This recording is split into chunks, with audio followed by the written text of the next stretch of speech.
Hello and welcome back to CADvent 2024. It is day 6 and we are designing a flat pack bauble for your Christmas tree. Don't know if you've got your tree up yet. I'm doing mine really soon. So, my name is Elizabeth Bishop and you can find me on my socials at 3dbish. So, CADvent 2024 is 24 days of attempting to design something in Autodesk Fusion. So let's jump into Fusion and get started with this bauble design. So for this one, I'm going to start off by creating a new component. So this is going to be the middle piece of the bauble. So it's going to have 3 sections that slot together to create this pretty intricate bauble. So I'm going to call this one the middle piece. Starting off with a sketch, I'm going to do this on the ZY plane, so my upwards plane. And I'm going to start off with a circle, and that's going to be 80 millimeters like this. I'm then going to add in a rectangle, so I'm going to use the center point rectangle option and bring that up, and that's going to be a width of 5 millimeters and a height of 90 millimeters. The height doesn't actually matter in this particular case. Finishing my sketch, and we'll come back to, then I'm going to extrude that by 3 millimeters, the whole thing by 3 millimeters, and I want it to be a symmetrical extrusion, whole length to be 3. So it keeps it centered around the middle plane there. And that's just the start of the bauble. I'm then going to create a sketch on the XY plane. I'm going to pop this round here. No, I'll leave it up there. And I'm going to project through the outside of that part there. And I'm going to create a rectangle around there. I'm then going to create a circular pattern of that around my center point, and I want there to be 3, so this angle is going to be 60 degrees. I'm going to use this as a guide for cutting out the sections that I need in the slots when the bauble slots together. I'll finish that sketch and I'll show you what I mean by that. So the first one is the middle one. So it's going to need a slot at the top and a slot at the bottom. So I'm going to bring that round that way and create an extrude using one of the profiles, one of those diagonal profiles. And you see that's actually from the middle of my part. So what I want to do is to do an offset dimension of 5 millimeters, and then my distance, I'm just going to drag that up, and it's essentially going to cut all the way through the object there. And you can see here we've got that first slot that we're going to pop the next piece into. Now I want to do actually we might be able to do that from the same extrude. So if I go no we can't, because we want a different profile, sorry. So I'll leave that one like that. I'm then going to create a second extrude. I want to view that sketch that I've created. And this one, you want to be the opposite of the one you've just done. So that is going to be this profile. And again, I want to go from an offset of, and this one's going to be minus 5 millimeters. And my distance this time is in the opposite direction like that. So I want to make sure I've selected the wrong profile there. Deselect my profile and grab the opposite one. So it's not the same one as the one we cut out there. We want the opposite profile.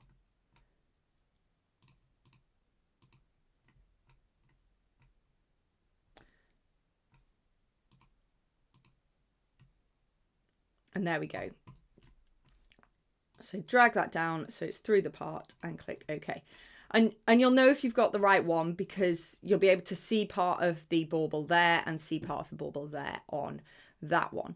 And this is going to be the middle piece of the bauble. So I'll have one that slots in the top and one that slots in the bottom. So the next thing is I want to create my sketch pattern that I'm going to cut out to create the intricate bauble. And now this pattern that you do is entirely up to you. I'll show you what I've done and you can adapt this to what you want yours to look like. So the first thing I'm going to do is to do an offset of this part to make sure that I don't cut into where I want to keep the outside of the part. And I'm going to use this as a multiplier of my extrusion width. So I'm going to say minus 0.4 times 3, and that gives me at least 3 extrusion widths around here. Now, if your extrusion width is 0.45, then you could put that in as your number. So if you had a 0.42 extrusion width, you could do that there. The other thing I need to do is project through this back point here onto the sketch. And this is because this one is going to be further in than my offset. So I also want to make sure that I don't cut into that space. So creating an offset from that projection, again, I want that to be minus 0.42 times 3, except that one's going to be positive. Just make sure it goes on the correct side. So that there is the kind of the barrier of what I can use to create my print. So I'm going to go up to the top, grab a line there where that intersects and bring that all the way down to the bottom. And that there lines up with that offset that I created there. So we could have used that line rather than creating the projection there, which would have been a little bit neater. But I just wanted to check I was getting it right. So now for your pattern, it's entirely up to you what you want to do. You could do a number of circles like this, and these would be the bits you would cut out. So you want to leave enough material. I'm going to use something called a spline to create the pattern that I want to use. Now, fit point splines can be a little bit difficult to work with. So I'm going to grab up here and just kind of create the shape that I want to. Now with spline points, the fewer points you use, the better kind of control you actually have over the object. And you can use these handles to drag them around and drag them in. And this is probably the bit that's going to take you the longest on this design. You want to make sure that your edges join up. But we're also going to use an offset on these, and I'll show you where we need to make sure that those join up. Otherwise, the part isn't going to print very well. So I'm just popping in some lines. I'm going to do that one again until I kind of have a shape that I am happy with. So it is going to be a little bit experimental with this one. And you are just going to have to see how it works for the idea and the shape that you want to do. I would start off with a more simple shape and just see how you go with the design. So I've got those there. I'm then going to add in my offsets. So my offsets again are going to be that 0.42 times 3. So I want 3 outlines, and you can see here, so that one I would need to be on the other side. And you're just going to have to go through and add those, add them in. And you can then adjust them and you can see where they're going to start to join up. So O is the keyboard shortcut for offset.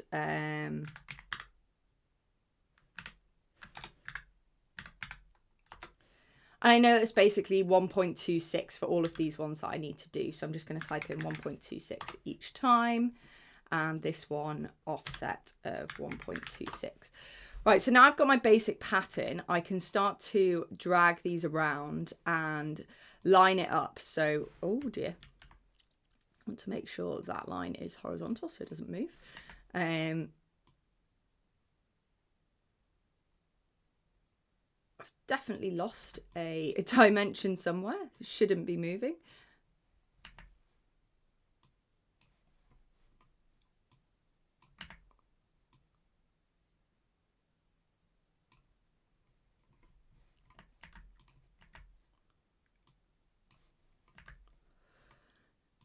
So what you want to do is just make sure that none of them overlap, but that they're just touching. And this will give you the best sort of design and joined up design for your part that you want to do. If you've got any that have gone the wrong way, you can just go in and add a negative sign to make sure they're going in the direction that you intended them to with creating the part. So this one I'm going to need to bring in on this side so it doesn't overlap that boundary line that we set. And you just need to drag it around until the shape looks like what you would like it to look like. And you can use these handles to kind of change the angle and the bends of the parts. And it really is just personal preference. I'm going to make sure a few of them sort of join up to the outside edges here, just so we've got some connection points on the part that I'm making. So you could bring that one up to the edge there as well. That's looking quite good. I'm quite happy with how that's worked. I want this one to definitely kind of bend over here. I might need to move this one and bring this one over. Want it to come. Oh, it's a little bit difficult to move sometimes. I might just undo what I did there, bringing this one in here, bringing this one around here, and then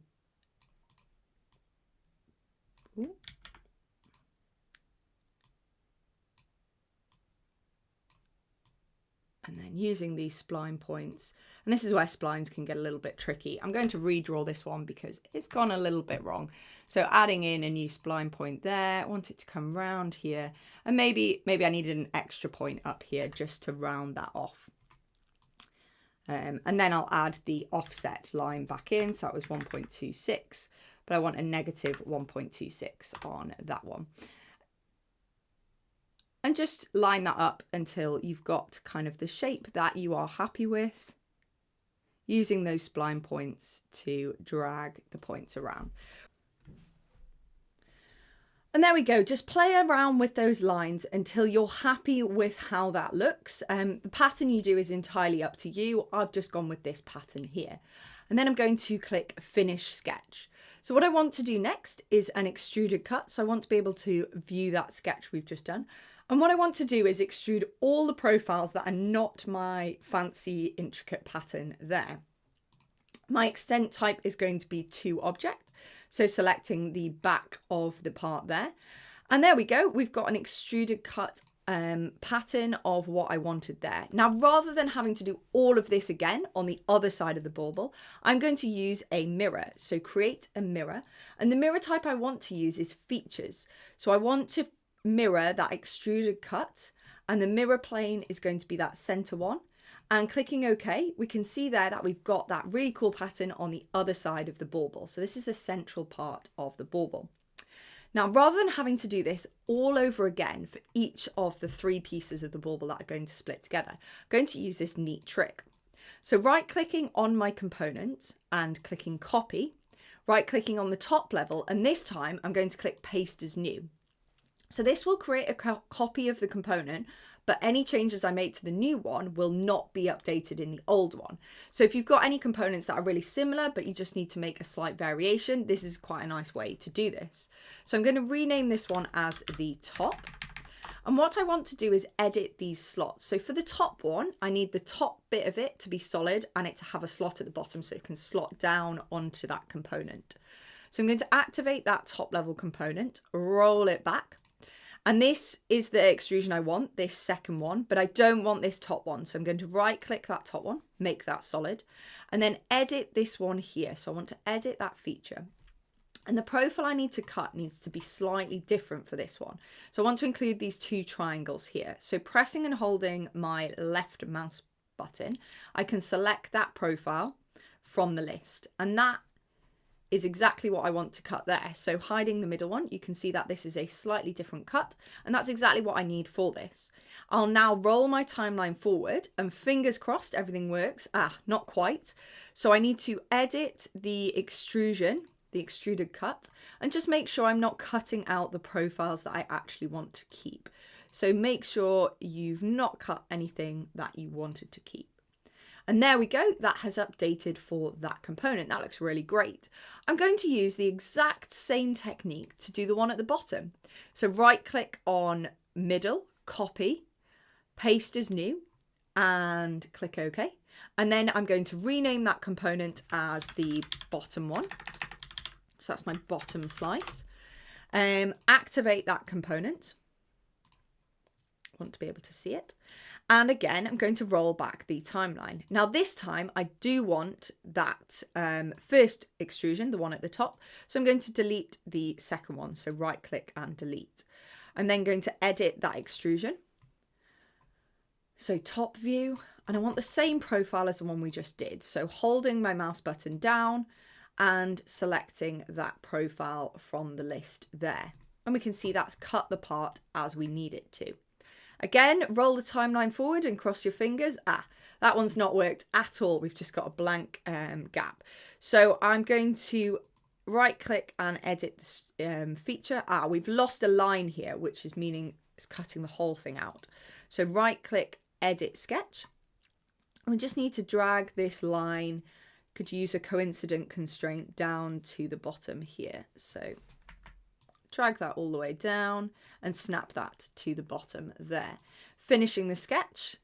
It's a little bit better, but still not got all the profiles we want. So editing my sketch, selecting those ones that I wanted to keep, make sure we've got everything, and that looks okay. And there we go, that is looking much better. So now we have our 3 components. You can see they're actually all overlaid on top of each other. Now that we've got these 3 components, what I want to do is check the interference and check they look okay. So I'm just going to use a move command to get them into the position that I want them to be in. So I know that it needs to be a 60-degree angle on these. So moving that round to 60 degrees. So that one needs to go in the opposite direction, 60 degrees. I'm going to pop that one there, and I'm going to do the same with the bottom one. So rotate that round and that will go 60 degrees in this orientation. And there we go. We can see that that fits together. So now that we've got those in the position we want them to be, we could actually create joints with these to finalize them, because this would, I could revert the position of these and they would go back to where they were designed in place. There's one final thing that I want to add, and that's to the top slot, the one that's going to slot in from the top. And this is a hook to pop it on my tree. So I'm activating that component. I'm going to make sure that I'm in that component. I'm going to hide the other 2 just so I can work on this one on its own, and create a sketch. Now my sketch is going to be on that central plane. You can see here it's popped up with this revert or capture position. I want to capture the position, so where I just made those moves to. Now I'm going to add a circle. So going up from the top, I want this to be in line with the origin. And this is going to be a 5mm diameter. And then a second circle, which is going to be 10mm. Oh, not that big, 10mm. And I want the bottom of this circle to be tangent to that top line there. And I want the center of this point to be above the origin. So adding a horizontal and vertical constraint aligns that into place. And we can now see that centrally on top of there. Now, just to finish this off, I'm going to add in an arc. So 3-point arc from this line to here. And I want to add in a tangent constraint to both of those. And the exact same on the other side. So there to there. Adding a tangent constraint, so that one automatically snapped, so I just want to add that one there. Now it's not quite symmetric here, so I just want to add these 3 points. I want those to be in line, and we can see there that fully defines the sketch, so all of the lines have turned black. I need to extrude these profiles, these 3, so that's going to be a symmetric extrusion, and the distance is going to be 3mm to match the thickness of the bauble. Going back to our top level component, you can see here we now have this 3-piece slot together bauble that we can print, each one individually flat on the printer. Or you could laser cut these, although your profile slots wouldn't work in the same way.